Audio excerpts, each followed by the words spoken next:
Alright, look. So I'm out here trying to buy a bottle. You heard? Look, there was J Money right there. I'm trying to buy a bottle. She said 130 for a bottle this morning. Alright, J Money said, nah, we not doing it. We not gonna do the bottle. We're not gonna do the bottle. We'll get the bottle tomorrow. Where we get beer from? We gotta get a lot of beer. I drink a lot of beer, bro. That's why I kind of just wanted the bottle, because I know I'll take 2 drinks and it's done. And I bought a little weed. I bought my own.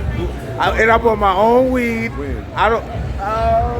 Right over there somewhere. I bought some weed. So I'm not bothering these niggas tonight. They all mad at me. I don't know why. I'm not mad at you.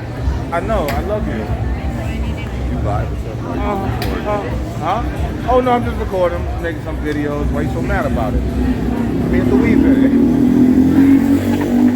I just told y'all that.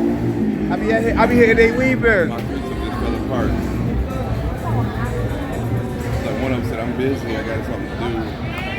You just go with the other one. I'm like, that's not the one. My John is in there acting all crazy with some other nigga. I'm like, you told me to hit you at 3. That's the only reason I'm still here, for the most part. So, what's the name of the other John, the other club? With the John from last night I had. Oh. It's the airplane. Nah, that shit is that way. It's not past the standing spot. It's not past that? It's this way. Not past it, it's that way. It's one of these. You sure, son? Yeah, they closed already. Fuck, I'm ready. Alright, I'm about to grab something. We gonna holler at y'all. Salute to the good fellas. Sack though.